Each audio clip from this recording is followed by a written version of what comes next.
안녕하세요. 박프로 부동산입니다. 오늘은 원산면에 조성 중인 SK하이닉스 1기 팹의 공사와 관련하여 기숙사, 근로자 임시숙소, 원룸, 다가구, 모듈러 주택 등 원산면 주변에서 검토되고 있는 다양한 형태의 주거용 숙소에 대해 알아보고 그에 따른 원산면 임대시장의 시장 상황을 전해드리도록 하겠습니다. 지난달 4월 9일 용인시는 보도자료를 통해 대규모 산업단지 개발에 따른 일시사용, 건설 현장 임시숙소 설치 기준을 발표하였습니다. 기사의 내용을 살펴보면 이상일 용인 특례시장은 용인 반도체 클러스터 1기 팹 건설이 원활히 이루어지려면 건설 근로자들이 안전하게 생활할 수 있는 임시숙소를 설치하는 것이 시급하다고 판단해 기준을 정했다며 용인시가 설치 상황을 잘 관리해 인근 주민들의 불편이 없도록 하고 근로자들의 안전도 각별히 챙기도록 하겠다 하였습니다. 그런데 말입니다. 이 보도자료에서 반드시 짚고 넘어가야 할 단어가 하나 있습니다. 잠시 후 말씀드리도록 하고요. 그 전에 SK하이닉스 숙소 임대 사업과 관련된 원산 부동산 시장의 동향을 확인해 볼 필요가 있습니다.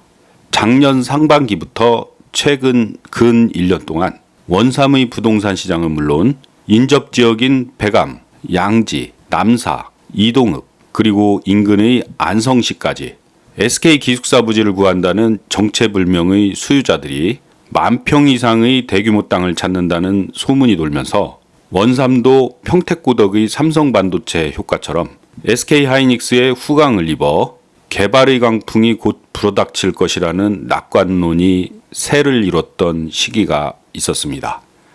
그도 그럴 것이 SK 공사장이 코앞인 원산면은 신축 원룸은커녕 주차시설이 제대로 된 상가 하나가 멀쩡한 게 없기 때문에 팹공사 근로자 몇만 명이 들어오게 되면 수요 대비 공급량이 턱없이 부족하여 땅값과 임대료는 부르는 게 값이 될 것이라는 말이 공식처럼 되어 있었습니다.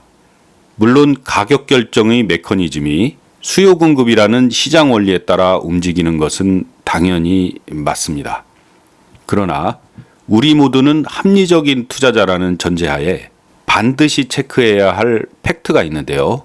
앞서 서두에 말씀드린 용인시 보도자료에서 용인시는 왜 일시사용 임시숙소라는 표현을 썼을까요? 그것은 일반적으로 건축법 등 관련법에 근거를 둔 토지의 개발 행위가 아니기 때문입니다. 기숙사, 원룸, 다세대 등의 주거용 건축물은 건축 목적의 개발 행위 허가를 받아 정상적으로 준공을 득하고 새로운 건물의 보존 등기를 통해 건축물 대장에 그 내용이 기재됨으로써 목적하는 용도의 건축물이 되는 것입니다. 그런데 원삼과 같이 대규모 산업단지가 들어서거나 또는 예를 들어 근처의 제2경부고속도로와 같은 SOC 사업이 시행될 경우 공사에 필요한 자재를 쌓거나 현장 사무소를 운영하는 등 농지를 일시 사용하고 원상 복구하는 조건의 타용도 일시 사용이라는 농지법의 근거 조항이 있습니다. 농지법 제36조 농지의 타용도 일시 사용 허가가 그것입니다. 농지법 제36조 1항을 보면 농지를 다음 각 호의 어느 하나에 해당하는 용도로 일시 사용하려는 자는 대통령령으로 정하는 바에 따라 일정 기간 사용한 후 농지로 복구한다는 조건으로 시장 군수 또는 자치구청장의 허가를 받아야 한다라고 되어 있고 같은 조 1항 2호를 보면 주 목적 사업을 위하여 현장 사무소나 부대시설 그 밖에 이에 준하는 시설을 설치하거나 물건을 적치하거나 매설하는 경우가 규정되어 있습니다. 즉 농지의 원상 복구를 조건으로 SK하이닉스 공사 목적에 필요한 부대시설, 임시숙소를 설치할 수 있다는 것입니다. 다만 이 제도는 농지법과 용인시의 지침에 따라 시공사인 에코프렌트와 계약된 협력업체이거나 관련된 이해 당사자만이 가능한 사업입니다. 그럼에도 불구하고 작년부터 우후죽순 막대한 개발 관련 부담금이 드는 정상적인 건축물이 아니라 사용도 일시사용이라는 법적 근거하에 용인시와 처인구에 문의가 쇄도를 하였습니다. 저 역시 그 중에 한 사람입니다. 대규모 건설 현장 주변에서 마치 법을 잘 알고 활용하면 남들이 모르는 큰 돈을 벌 수 있다는 분위기에 편승해 투자가 뒷받침되지 않는 무분별한 검토가 진행되었고, 최근까지도 이러한 현상이 이어지면서 정확한 정보 없이 왜곡된 정보로 인한 투자 피해가 발생하고 있습니다. 그렇다면 그 많은 기숙사 사업자나 또는 수요자가 용인시로부터 그동안 임시숙소 관련 여러 건의 허가를 받았어야 당연함에도 불구하고 4월 말 현재 SK 관련 임시숙소를 허가받은 곳은 단 2곳밖에 없습니다. SK하이닉스 산단의 이해 당사자 조합이 받은 백안면 근삼리의 640실과 최근 SK 하도급 업체 지위로 받은 운학동의 320실이 전부입니다. 왜 이런 현상이 생겼을까요? 대규모 기숙사 사업은 처음부터 실현 가능성이 낮은 아주 무거운 프로젝트이기 때문입니다.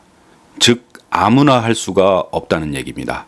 왜냐하면 원삼 주변의 토지 1만 평은 최소 100억에서 150억 이상의 토지 매입비가 필요하고 건축비는 토지비의 2배 이상으로 더 들기 때문입니다. 계획관리 토지 1만 평을 예로 들면 건폐율 40%, 용적률 100%에 맞춰 건축을 진행하게 되면 연면적이 최대 1만 평이 나오는데 평당 건축비를 조립식, 풀옵션 건물로 300만 원만 잡더라도 건축비가 300억에 달하게 됩니다. 토지 매입비 150억에 건축비 300억 이상을 합하면 500억 규모의 투자 사업이 되는 것입니다. 요즘 같은 금융환경에서 500억을 사업성 담보로 PF를 받는 것이 가능할까요? 불가능이 더 가까워 보입니다.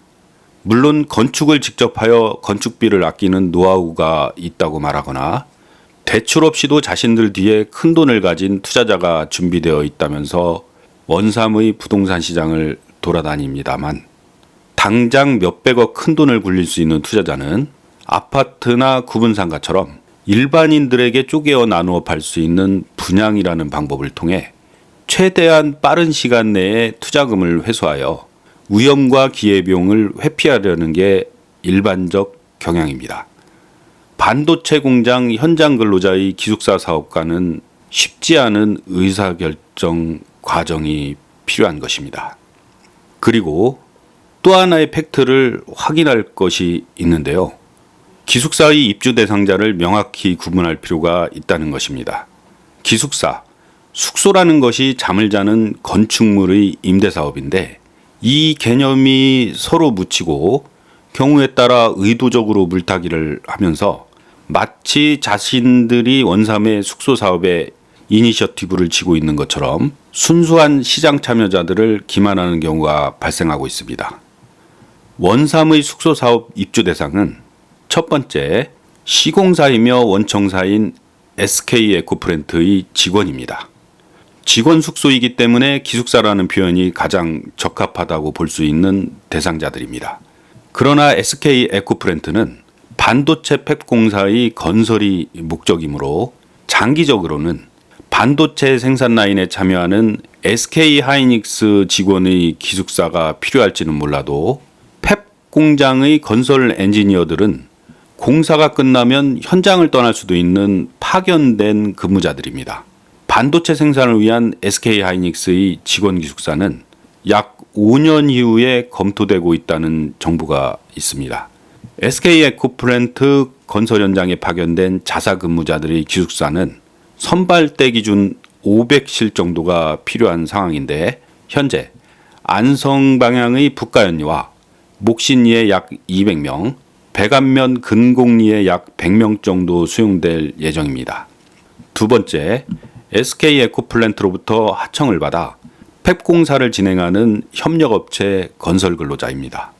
현재 공급 부족으로 가장 심각한 문제이며 용인시에서 말하는 임시숙소의 대상자들입니다. 2025년 5월 현재 본격적인 팹, 즉 클린룸의 공사가 시작되지 않아 원삼에 근로자들이 많이 들어와 있지는 않습니다. 용인시와 산단 SPC는 2026년 11월에 약 1만 5천 명의 근로자가 피크를 이룰 것으로 예상하고 있으며 거기에 협력화단지 건설 인력이 추가되면 일평균 2만 명 수준에 달할 수도 있다는 예상을 하고 있습니다.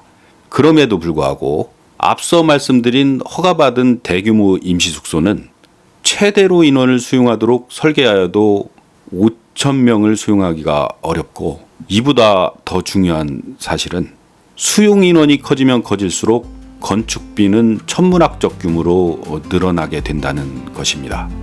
그렇다 보니 원삼은 물론 출퇴근이 가능한 주변 지역까지 근로자의 숙소와 편의시설 공급이 중요한 사업 기회가 되는 것입니다. 지자체별 인구 통계를 보면 1세대당 가족 구성원이 3명 이하인데 이론적으로 근로자 15,000명이 가족 형태로 정상적인 아파트에 거주한다고 가정하면 아파트 5,000세대가 필요한 것입니다. 물론 이론입니다.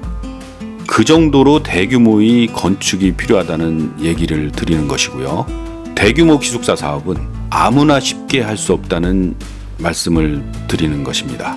그 외에 건축법상의 주거용 건축물인 원룸, 다가구, 다세대 등의 건축과 임대사업은 수요 공급과 접근성, 편의성이라는 임대시장의 시장 논리에 따라 전개가 될 것입니다.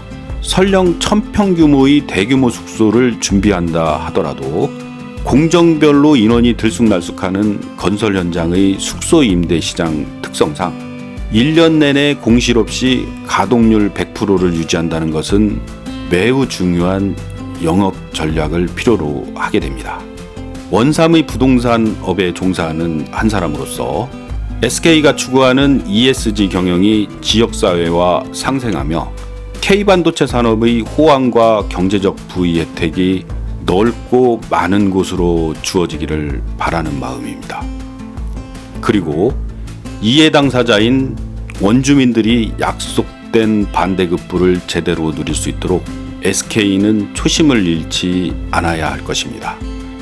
마지막으로 최근에 눈에 띄게 증가하고 있는 모듈러 조립주택은 건축 방법의 하나일 뿐이며 임시숙소가 될 수도 있고 보존 등기가 가능한 건축법상의 주택도 될 수가 있다는 얘기를 드립니다. 모듈러 주택으로 지었다 해서 임시숙소가 아니라는 말씀입니다. 원삼에 대해 잘못된 정보를 갖고 있는 일부 유튜버와 언론의 보도 중 원룸 부르는 게 값이라는 숙소 대란은 곧 예정은 되어 있으나 현재 상황은 아니라는 말씀을 드립니다. 시청해 주셔서 감사합니다.